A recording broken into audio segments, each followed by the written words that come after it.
Hello everyone, Kennedy here, and welcome back to my channel. If you're new to my channel, hello, welcome. This is the perfect video for you to be watching on my channel right now because today I'm going to be doing an Ask Me Anything Q&A. What I did was I went on Instagram and I put a little insert in there and told people to ask me anything they want. No subjects are off limits, just ask me anything you've ever wanted to know about me, and boy, did they. I have about 25 questions here today. I may or may not get to all of them, but I'm gonna go through and answer all of the questions that I got via my Instagram fam. So shout out to my Instagram fam. If you ask me a question, I really appreciate it, and you're the reason why this video is possible. So if you haven't already, please be sure to go follow me on Instagram. I left my Instagram link down in the description down below for you to easily tap it and go follow, because I do day-to-day updates. YouTube, I can't really get to every single day because editing and all that good stuff takes quite some time.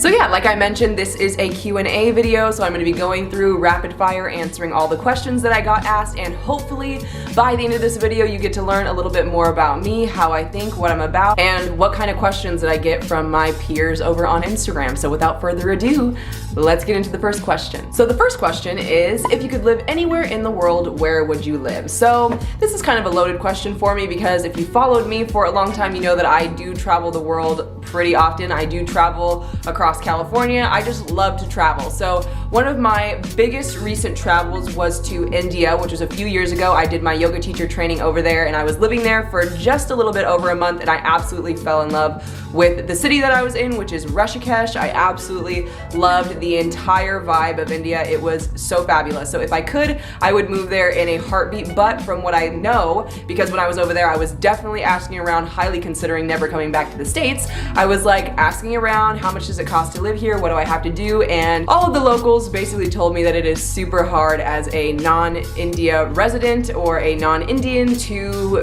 buy property in India. They're very, very strict on who they let in and who they allow to buy property over there. So I would definitely have to jump through some pretty crazy hoops to buy property over there. And I'm not saying I'm not going to do it, because one day I definitely will, mark my words. But if I can live anywhere right now, it would definitely be somewhere in the northern Himalayas of India. Second question is, to what extent do you think people can change? Well, I think human beings are completely capable of change. I think that somebody can only change as much as they really allow themselves to change. And I do believe that people need to want to change more than they want to stay in their current situation, whatever that current situation is. Like I said, if you've been following me for a long time on Instagram, you guys have definitely seen a change in me. I've made a complete 180. I've completely changed around my lifestyle, who I choose to hang out with, and I continue to change every single day. And if you subscribe to my YouTube channel and you stick around for a while, you will see that I am always changing, but it's always for the better. I'm always open to the idea of changing and growing and getting better. And it's been a hard journey for me to realize that not everybody is on that same path, and not everybody has the awareness that they can change to whatever extent that they like. So yeah, to answer your question nice and short and sweet, even though that was kind of long, I do believe people can change, but they need to want to change more than they want to be in whatever current predicaments they are in. Third question, what is your opinion on soulmates? Well, I definitely don't have the same opinions on soulmates, or like the same mainstream definition of soulmates.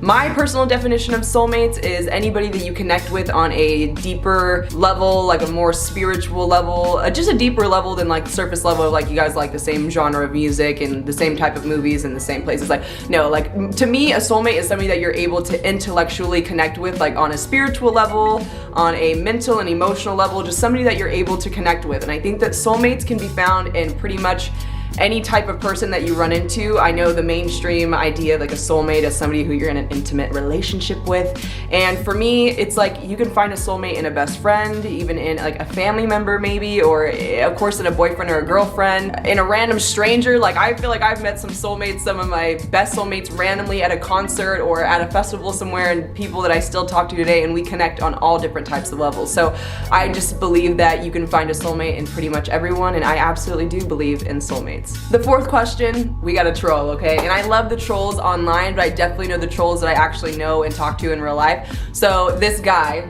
asked me, could you braid those pits? So again, if you follow me on Instagram, you guys know that I am very lazy when it comes to body hair, although I just uploaded a sugar waxing video.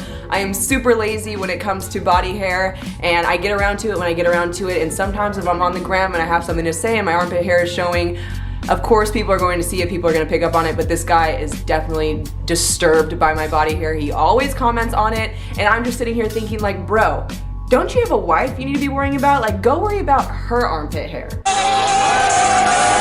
But it's okay, I love me a good troll, and by the way, I can't yet braid my armpit hair, but I promise you, once I can, you will be the first person to receive a picture or a video, whatever you would like. Let me know in the comments down below. Back on track. What is the best and worst part about living with your boyfriend?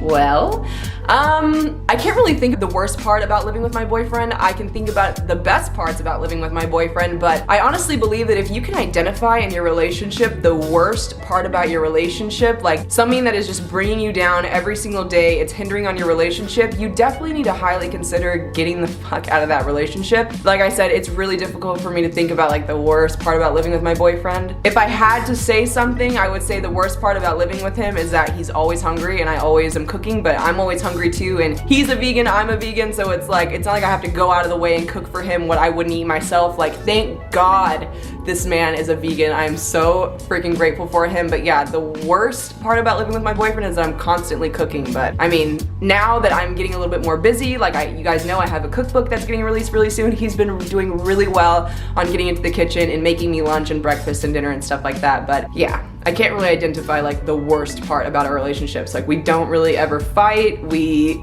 have great conversations. We intellectually nourish each other. We're constantly growing together. We're in a mentorship together, so we're constantly growing our minds and working to be our own better individuals every single day, and that just complements our relationship so beautifully. So I guess I can recommend that to you too. If you're having problems in your relationship, definitely look into getting a mentor. Like, I'm not talking about a relationship mentor. I'm just talking about a life mentor, like somebody that can help you grow individually, because when you're your best person, you're going to attract somebody else who's on that same wave and you're not going to have a problem. But if you guys are both struggling in your own little areas, then your relationship is going to struggle as well. It's just the way it is, I personally believe. But yeah, I hope that answers your question.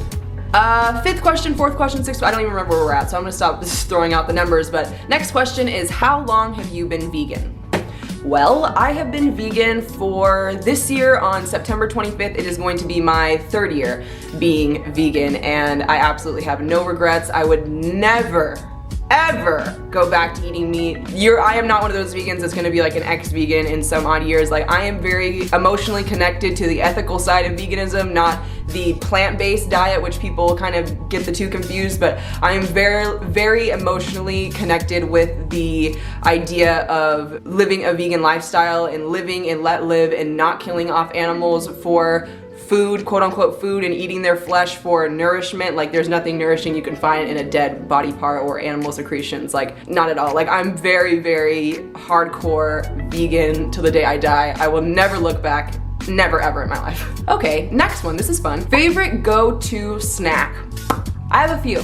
So right off the top of my head, my favorite food since I've been a little girl is watermelon. I will run, haha, yeah, all the black jokes, I'm half black, haha. No, I absolutely love watermelon. I love the Abu Dabuhu watermelons, to be exact, the big long watermelon. I'm pronouncing that wrong, but they're the big old long watermelon. I have 2 different plants growing in my backyard right now. Watermelon is my favorite go-to snack. I just love it to death, and I even eat the black seeds. Whoops. My second go-to favorite snack recently has been nori, which is like the little seaweed sushi strips. I don't know, me and my boyfriend have been obsessed with them, and I bought them in my last grocery haul video on YouTube, but we have just been like obsessed with them, like downing like 3 packages of them a day in the name of iodine. But yeah, I'm obsessed with seaweed as well. So those 2 are pretty much my go-to favorite snacks. Also, my favorite go-to beverage is ginger beer. And not just any ginger beer, like it has to be the Fever Tree ginger beer that I have right here. Like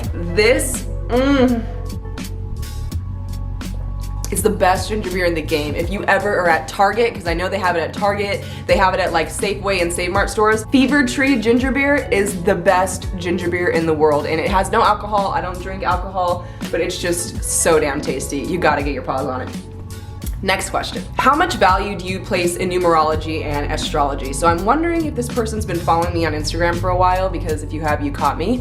But when I first started to get into spirituality and I started to open up my mind to the life that exists outside of religion, I did dip in heavily to numerology and astrology and zodiac signs, and I thought that was like the way of the world, and like, you know, that's like the only way I can learn about myself and how I can learn about the world. And now that I've grown away from that, I know that you can find out more about yourself through other means. But I was heavily intertwined in numerology and zodiac signs, and every person that I would meet, I'm like, you know what, I can't talk to you, let me look at your birth chart, you're cool, you're not cool, like, and it was just not a good way to live. And like every time I saw 1111 or 111 or 222, like I thought it was just like I was getting a message from the angels, which I mean, maybe I was, maybe I wasn't, but I mean, after a year and a half of doing that and living that lifestyle, I didn't really see any significant change in who I was, so I just kind of let it go. And I'm not downplaying anyone else who relates heavily to numerology and zodiac signs and all that good in astrology.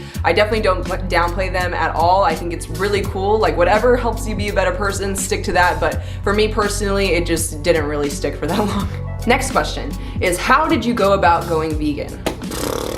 Okay, story time. So this whole thing actually started in high school, like now that I'm able to really look back on my life.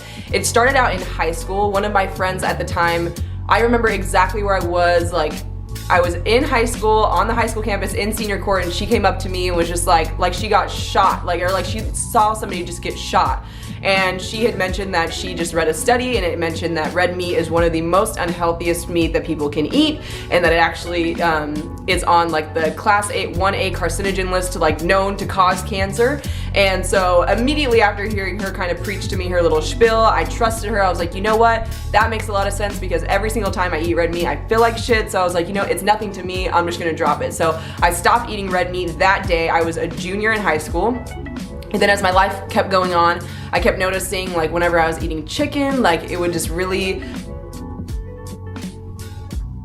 mess up with like my menstrual cycle. Like every time I would eat any sort of meat, I would randomly get my period. It didn't matter, like it was back to back, because at the time I wasn't eating that much meat, but whenever I would eat meat, I would get my period, which is just super weird. So I just stopped eating meat altogether, and then by that time I was already graduating high school, and I was moving to my college at the time, which was at the coast. And once I got to the coast, I started to eat fish, and I didn't really have any problems with like my reproductive system, so I just kept eating fish, and I was heavily into pescatarianism. And mind you, through all of this, I had no idea what a vegan was. There was no vegans in my town. None of my college roommates were vegan. Nobody was really talking about veganism, which is weird because I was living at the coast, but whatever. So I just went around my life thinking like I was this huge badass like fucking chick for only eating fish. I was a pescatarian, haha, don't talk to me. And then all of a sudden, like I graduated from that college, and I went to go to into university. And then once I got to university, backtrack, sorry. I've had a friend all throughout high school, Ernie. I hold him so near and dear to my heart, but he was very overweight in high school. And once he got into college, I started to notice, because we Snapchat every single day. We had like a 1,700 day Snapchat streak. He was just starting to like dissipate. Like he was just losing weight like nothing, and he started to get back into working out, and he was just starting to look so good. Like his acne was going away, everything. So I was asking him like, dude, like what are you doing? Like you literally just dropped like 80, 100 pounds. Like I don't know the exact numbers, but you just dropped so much weight within like this little amount of time. What have you been doing? And literally all that he said to me was, dude, just watch this documentary. And that documentary was What the Health on Netflix. The documentary is also on YouTube. You can watch it for free with Spanish subtitles. And I remember again exactly where I was. I was in my own apartment at the time, sitting on my bed, and I just randomly was on Netflix, and I was like, hey, you know what? I'm gonna watch this documentary. He wasn't pushy about it, but he was just like really like, hey, like you should, if you wanna know like what I've been up to, you need to watch this documentary. So I was like, all right, I'll watch it. So I watched it. That day I watched What the Health 4 times back to back, processing the information. I was shocked. And in that shock was anger, it was confusion, it was deceit, it was just, I was heated after watching that, and if you watch that film for yourself, which I highly recommend you do, leave me a comment down below of your reaction, because I totally had a huge emotional reaction to that movie, and from that day forward, I never, ever thought about consuming any part of an animal, any animal secretions moving forward. And yeah, originally I went plant-based, which is the vegan diet. I went plant-based for health. And I was still consuming honey because I really didn't make the connection that like honey is for bees, and you know, that's the only food that they have. Us humans shouldn't be taking it from them, whatever.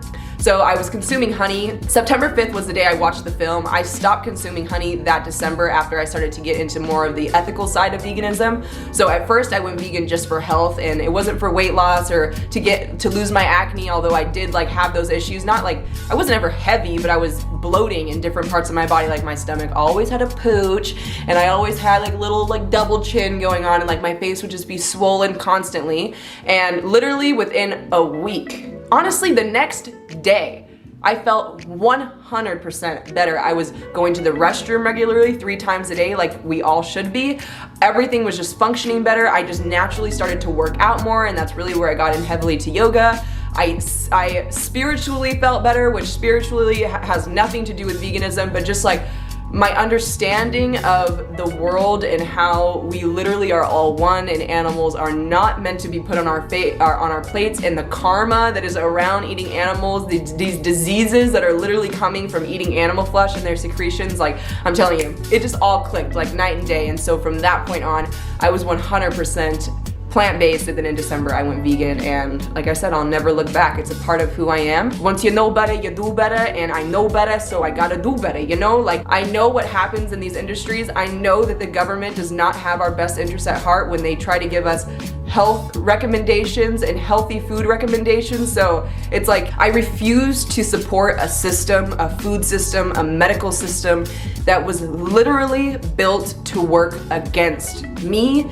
you, the society. I refuse to listen to people who would like us better off sick than healthy. Like, there is absolutely no money in healthy people. There's no money at all. There is definitely money in people constantly going to get different pharmaceutical drugs, constantly having to go to the doctor. I can go on, and I know I'm ranting, so I'm gonna stop. But basically, going back to the original question, sorry, my ADHD is totally pumping hard. The whole journey took me about 4 years since the day my friend told me in high school, junior year, that red meat's not good for you, and then I went pescatarian, and then I finally went vegan. The whole journey took me 4 years, but I know for a fact, if somebody were to tell me the health aspect of a plant-based diet and the cahoots between the government and the medical system and what they're teaching doctors and what they're not teaching doctors, if somebody would have told me that earlier, if somebody would have just told me the truth, I would have went vegan instantly. No questions asked, no looking back. I would have went vegan right then and there. Let's lighten this party up. So, favorite genre of music? Well, raise my hand. I am Kennedy Hammond, and I am a recovering rap addict, okay? I grew up on rap, R&B, all that stuff. I would slap hard in high school, college. I love artists like Travis Scott, Chris Brown, Usher, T-Pain, Lil Wayne. Like, I like all of that kind of trash music. Like, I love rap music, but just recently, like a few months ago, I really started to notice that like the way I was talking, the way like I would think, was very programmed around the music that I was listening to. So quickly after making that realization, I've been trying my very, very hardest to change what I've been listening to. So recently I've been getting into things like Bob Marley, reggae. I've been getting back into Lauryn Hill, which is also what I grew up on briefly. I've been getting into like artists like Jill Scott, Anthony Hamilton, Charlie Wilson, like those types of artists. I've just been trying to get back into them and really start to grow a love for that type of music that actually nourishes your mind, body, and your soul, rather than the music that just tears people down and degrades women and tries to subliminally tell people to just do more drugs, party hard, and just get you nowhere in life. So recently I've been getting into like more beats as well, like the do-do-do-do-do-do-do, like not EDM, but like cool, good, chill beats like Masego and French Kiwi Juice, artists like that. So if you have any recommendations, please leave them in the comment section down below. I'm open to all cool, chill artists, but I just cannot listen to rap music anymore, and I hate country, so don't recommend any of that. But I've been heavily trying to step away from rap music, because if you actually listen to the lyrics, it is pretty fucked up and it stands for nothing that I'm about. So yeah, there's that. I hope that answers your question. Okay, next one. This is gonna be a loaded answer. Past versus present beliefs. Okay, so I briefly mentioned this earlier, but I grew up very religious. I grew up Baptist, to be exact. I grew up going to church every single Sunday that I was at my dad's house, spending like 4 to 5 hours at church, like all the for just hours on end, people crying, falling out, getting the Holy Ghost, like preacher just like sweating, causing a scene up at the podium. Like, I grew up on that stuff, and even when I was a child, although I had no other choice but to go to church when my parents told me it was time to go to church, I definitely wouldn't have spent my Sundays at church. Like, nothing that I was learning in church was really resonating. I would always look around and just, I've always been the type of person to ask questions. Even as a child, I would look around and be like, why is it that every single Sunday it's the same people coming here? Why are we getting no new people in here that actually need this word? Why are there still homeless people sitting outside of our church house and we're not offering them any help, or any of the junkies and druggies? Why is it that we have to give you guys money every Sunday when my family was broke at the time? Like, we did not have the money to just be giving to the church house. Like, why is it that you guys are constantly building and renovating these huge fucking buildings? Like, there's this church in my town right now. It's now a 2-building amusement park, basically, and the newest building literally looks like Washington, D.C., and right outside the church, again, there's homeless people. There's homeless people all around my town. There's people who need help. There's people who actually need the money that people are just giving back to the church so they can build new empires. Like, oh, let me just expose this. My pastors, both of them that I had as children, ended up cheating on their wives and having new wives within like a few months of each other. My grandma, who goes to church a few towns over, also, the pastor just got a divorce and is now dating this chick that's like 15 years younger than him. So it's like, for me, I've always been the type to look at people's actions and businesses' actions and corporations' actions and not really trust their word, because people, corporations, churches, it can all be deceiving, right? So if I'm looking at something and it doesn't feel right, chances are it ain't right, you know? So nothing for me as a child resonated as far as like the spiritual side of religion, or learning from a book that could have just been like so like translated so many times over time. Like, it's just, to me, it's like, it just doesn't resonate well with me. It does not connect with me very well. Like, to me, they need to be teaching in church. They need to be showing people how to be better individuals as individuals, not giving people like scriptures that were written thousands and thousands of years ago. Like, no, give people stuff right now that can help them right now with their anxiety, with their depression, with their antics, with their troubling relationships, with their lives. Like, learning from a book that was written thousands and thousands of years ago isn't really going to help anyone. And the proof is literally in the pudding. Look at the world right now. Look at the world. And I looked up the statistics a while back when I got this question, but let me look at it again to make sure that I have the numbers right. Let me go back to Google so I can show you guys what I'm talking about. What percentage of America is Christian?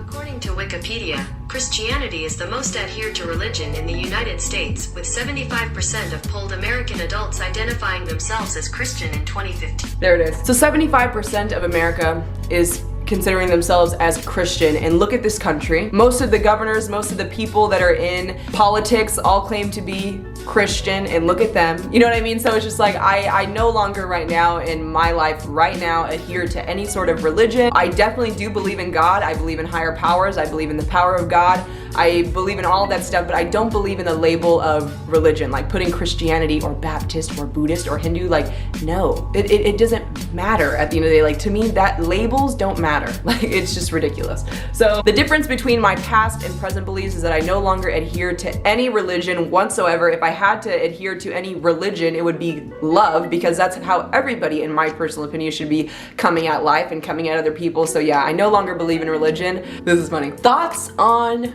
weed.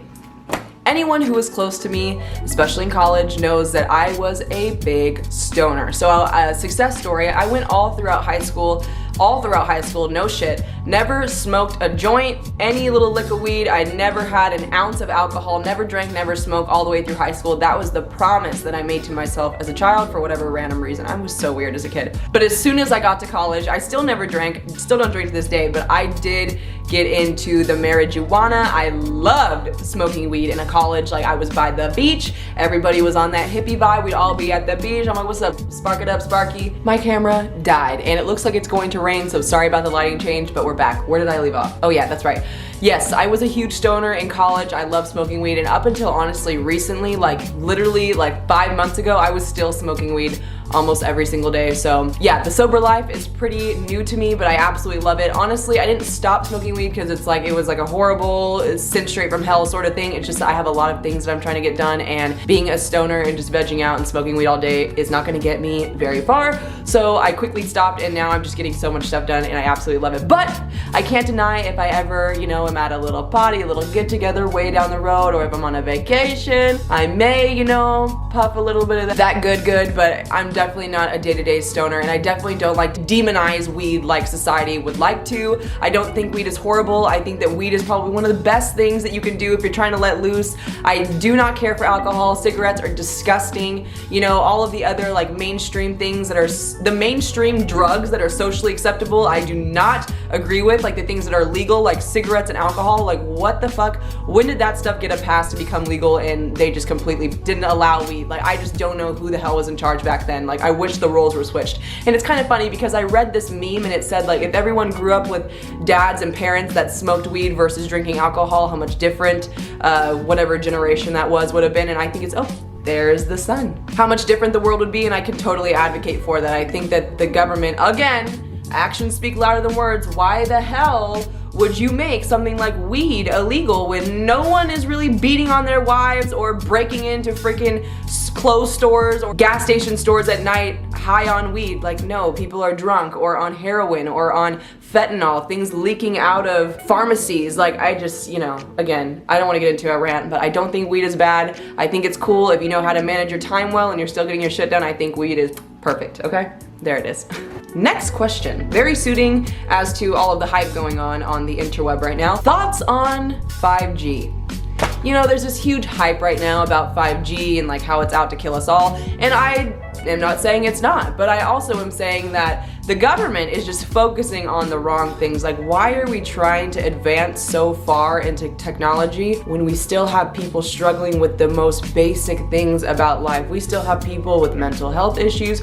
We still have people that can't find a job. We still have immigrants in fucking cages like they're animals. And you guys are worried about 5G? Like, that is where our focus is right now in the world. I can't. Like, I just think there's so many other things that we should be focusing on right now as far as personal development and making sure everyone is okay and well taken care of, and animals are set free and not in slaughterhouses, and you know, all of this shit that's going on in the world. It's crazy to me right now that we're focusing so hard on advancing into technology to make our Wi-Fi faster when we still have all of the other problems going on in the world. I think it's baffling. Again, why I just really cannot trust the government. I'm not one of those people, I'm not gonna sit here and just bash the government all day long, but I mean, fuck people, actions. I'm gonna say this again. Actions do speak louder than words. What the fuck are we doing? What are we focusing on as a society? It just blows my damn mind. It blows my mind. I hope that answers your question. I'm not paying attention to 5G right now, I just don't care. There's bigger things in this world that need attention that are not advancing into 5G. Plain and simple. Next question, again, I've been caught. Could I be in a serious relationship with a non-vegan? Hell no, like hell no. Like, I'm sorry, but the problem with non-vegan men, especially like the mainstream of non-vegan machismo, oh, I need meat for protein type of guys, like those are literally the worst type of males that are walking this planet, right? Like, those are the worst kind of people walking this planet. The men that think you have to go out and buy dead animal body parts to get protein, ignoring the fact that the protein that they're eating originally got its protein from plant sources, completely ignoring the fact that all protein, all amino acids originally come from nature. And when you're eating another animal, you're just filtering through their protein. Like, even men that are focusing on protein, like my boyfriend doesn't even say protein. Like, it's just like, why is that such a focus? And why are you so toxic around this idea of eating dead animal parts? Like, I can't stand guys like that. I just can't. So no, absolutely fucking hell no. I would never, ever be with a non-vegan man. And in fact, why I said that you caught me, my man, when I met him, actually was plant-based. So he would just kind of teeter-totter. He's very, very loosely plant-based. So like would eat meat with family or whatever, and then eat primarily vegetables at home. He was just waiting for a nice vegan chef to come into his life and cook him all his meals, and introduce him to the ethical side of veganism. But when I met him, he was not 100% vegan, But the difference between him and the machismo, disgusting, too macho for my own good men is that he was open to the idea. He was open to listening, and he was open to doing his own research into what it was that I was talking about, and from there he found out the truth, and there was no going back. And now my boyfriend's a little bit more vegan than I am because he's more connected to the animals, he's more connected to the spiritual side and the karmic side than I am. I'm more of like the health-driven human rights, like, why the fuck are we listening to this government that literally does not have our best interests at heart when they're giving us health recommendations? But like, he's amazing. Like, but I could not, like, when I met him, I was even thinking this, like, damn it, I literally swore to myself I would not even kiss a non-vegan man. And then like literally it was just the rest was history, honestly. After that, and then he just was like, I'm going vegan, like, you don't have to say anything else, like, don't even say anything else, I'm already vegan. I was like, okay, I made the right choice. But to any vegan women out there listening, do not ever settle for a non-vegan man, and this is why. Eventually, they will talk you out of your lifestyle. Eventually, they will talk you out of veganism. I promise you that. I've dealt with so many girls in the past, people that I was friends with or acquaintances with, whatever, coworkers, that have gotten themselves into situations where they ended up with men who were against veganism blatantly to their face, and the women, for whatever reasons, were too, what's a better word for weak? What's a nicer word for, I can't figure it out right now, but we're too weak to stand up to him and tell him, no, this is what it is, this is what I believe in, this is wrong, this is the truth, and this is what it's gonna be. And they ended up notching down from vegan to vegetarianism, which ethically vegetarian, you're not doing anything. You know, all the dairy cows still get slid off to the slaughterhouses and turned into cheap meat hamburgers and all that kind of stuff. Like, you're not doing anything as a vegetarian. So my point is, do not ever settle for a non-vegan man if you are vegan. Do not do it. I promise you, they will talk you or convince you out of your lifestyle. I have some crazy stories from my ex-vegan girlfriends or ex-acquaintances or acquaintances, whatever they are. Like, I have some crazy stories. Men can be very vindictive, especially the meat-eating ones. Just gotta put that out there. So, no, I would never be with a non-vegan man, and I don't have to worry about that because I have literally the most perfect vegan man in my possession right now. Next question, one thing I want to accomplish in 2020. Well, one of the main things that I wanted to accomplish in 2020 was write my own cookbook, which is coming very soon. I will leave the link to it in the description down below so you can get 10% off the early bird sale. And the second thing that I wanted to accomplish was really getting hard into YouTube and connecting with people that are outside of my community here in my hometown, and connecting with people all across the world, people who are like-minded, and just kind of sharing my life and what I do on a day-to-day basis. Sorry, I had to move the camera. So yeah, a cookbook, and being very consistent on my YouTube channel. And then a third thing that I wanted to do is start like my own vegan t-shirt brand. So hopefully that's coming very soon, but I really want to dip in deeply to my website. I already have a zero waste store on there of all the zero waste products that I use on a daily basis, but I also want to start my own little vegan t-shirt brand because I always go to find cute vegan tees and they never really have what I want. Like, although like a majority of my wardrobe right now is vegan propaganda t-shirts and like shorts and sweatpants and stuff, I never can find like the good sayings. Like, I always have wanted like just a plain vegan shirt that says, bitch, I don't eat death, or, you know, like something like that, something like a punchline that really gets people's attention and really gets people thinking. So hopefully I'll be coming out with a shirt line this year, hopefully within the next few months, literally, since my cookbook's practically done. Stay tuned. Next question. Favorite childhood memory. Now, you guys are gonna think I'm completely crazy for this, but this is the truth, okay? This is 100% brought to you by the whole truth and nothing but the truth.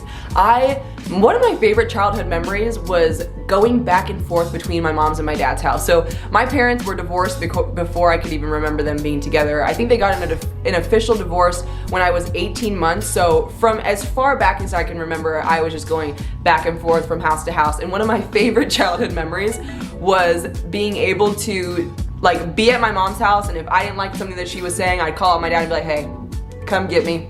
I'm not feeling this. And he would come get me. And then if I was at my dad's house and I didn't like what he was saying, I'd be like, Mom, come get me. So like, I had the freedom to kind of move around, and like if I didn't want to be in a certain environment, I can go to the other environment.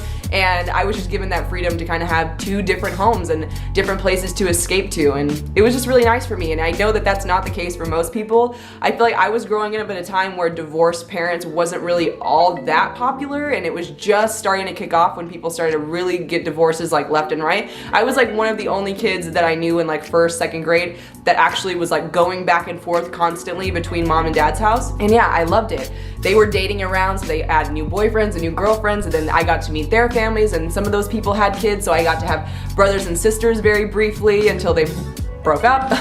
But I had like extended Christmases. I was bouncing all over the place on the holidays, getting like basically like quadruple of all the presents and all the gifts and all the meals. And of course, as a kid, I was like, thought that was like the utopia. Like I thought this was like the best thing that could have ever happened to me. So one of my best childhood memories was just having divorced parents and being able to go back and forth between both houses and being exposed to whoever they were dating and their kids and their way of life and their own ethnicities and cultures, because my parents were dating outside of their culture. So it was just really nice for me to just be exposed to all of the different types of lifestyles that I was just living through as a child. Next question. What advice would you give somebody who has depression? Well, first, I would say that I am not a mental health counselor, I am not a doctor, and I am not a therapist, but really in reality, what the fuck do those people know anyways? I would say to you, or I would have you answer me really, I would really just ask somebody a question. I would say, well, what are you thinking about a majority of the time? What are you thinking about a majority of your time? The second question that I would ask somebody is, do you know the source of your depression? Do you know where that's coming from? Third, I would ask them, do you know what depression is? Like, do you know what causes depression? Do you know what fuels depression? Do you know what depression is? And then fourth, do you understand that you have everything you need to bring yourself out of depression? So, and of course this isn't like a blanket like cure, one all be all for everybody. Like some people really do have like mental chemical imbalances that cause them to become like sociopaths or extremely manically depressed, and I'm not downplaying any of that. I'm talking about the people who just claim things like depression, anxiety, and stress like you're just, you know, claiming a shirt at the mall. Like what I found is that people are so quick to say, oh, I have anxiety, or oh, I'm stressed, or oh, I have depression. Like to me, it's so dangerous for somebody to acknowledge that those things are a part of you. Like you're accepting it as your own. Like that is not a part of you. You are a human being. You are moving throughout life. Your exterior world does play a role on your interior world, and you will have ups and downs, and it's a roller coaster ride. That is life. But what are you choosing to focus on? Are you choosing to focus on the good, or are you choosing to focus on the bad? And unfortunately, what we see in today's society is that a lot of people gravitate towards the bad very, very easily. And once you're in the bad, it's like a rabbit hole to hell. You just go deeper and deeper down into a dark place. And the deeper and deeper down that you go without acknowledging what the problem is and without acknowledging that you actually have the power to change it, the worse it gets for you. You know what I mean? Versus somebody who in some way, shape, or form is like me and says, you know what, I was given this, I experienced this in my life, but this is what I'm gonna do to make it better, because I do not ever wanna be back there again, and I'm gonna keep going up and up and up, because on the up scale, you just get more and more up, and you keep going up and up and up and up and up. And then eventually, you know, sometimes maybe you crash down, but you know what, I know what to do to pick myself back up. So, you know, it's just a mental gymnastics game that you have to play with yourself when it comes to like these different mental health aspects. So I would just kind of walk that person through like a series of questions and just have a conversation with them and have them come to realizations on their own. So if you are still struggling with depression, like I said, I'm not a mental health counselor, doctor, or therapist, but I mean, like I never claimed to be, but I would be willing to talk with you about it and see if I can bring any light to your situation. So if you're still struggling, like I said, you have access to my Instagram and you have access to my direct messages, and I would be more than happy to shed some light on your situation if you would allow me to. Next question, and I should have put this at the beginning. What ethnicity are you? You are so beautiful. Thank you. That was so sweet. Thank you. I am actually half black, half white, right down the middle. My dad is black. I don't know what kind of black. You know, there's all different kinds of African descents. I don't know what kind of black. We just go with black. And then on my white side, I do know the specifics. I am Yugoslavian. So my great grandmother, who just recently passed away, she's a fabulous woman, was 100% Yugoslavian, literally from the country. There's a little hummingbird. Oh my God, in my garden. I never see that. That's so cute. Anyways, my great grandmother was 100% Yugoslavian. So I know that a majority of my white side does come from Yugoslav, which I know is no longer a country. Now it's like a bunch of different countries, like Croatia and Serbia and Macedonia, like all those places now. But yeah, my great grandmother comes from that area, so I know for sure my white side, a majority of it comes from Yugoslavia. Next question. One piece of advice you would give to anyone. Anyone? One piece of advice that I would give to anyone would be a piece of advice that my boyfriend told me very early on in our relationship, which is this. Stop taking advice from people who are not where you want to be. So that goes for your drunk uncle and your rude mother and your passive dad. Do not take advice from people who are not exactly where you want to be. So if you want to own your own business, you want to be a CEO of your own company, you need to go out there and find a CEO or find a mentor who knows a CEO and just listen to them. Because if you sit around and you listen to people who aren't where you want to be, you're going to end up exactly where they are. And unfortunately, especially people like our family members and even sometimes our close friends, if you tell them everything that you want to accomplish in life, they will quickly try to downplay that and pull you back in and ring you back in, because it sucks. To me, it just sucks. This is what it seems like to me. The people that we hold so near and dear to us, our close family, our close friends, the people that we go to church with, the people that we're on sports teams with, once we tell them these huge, big moves that we want to make, the dreams that we have, that we dare to just think of in our mind, once we tell them those goals and those dreams, they usually do one thing. You can't do that. Or something along those lines to downplay you, to degrade you, to make you feel like you can't do whatever it is that you want to do. So my one piece of advice that I would give to absolutely anyone, especially somebody who is around my age, is do not listen to anybody who is not exactly where you want to be in your life.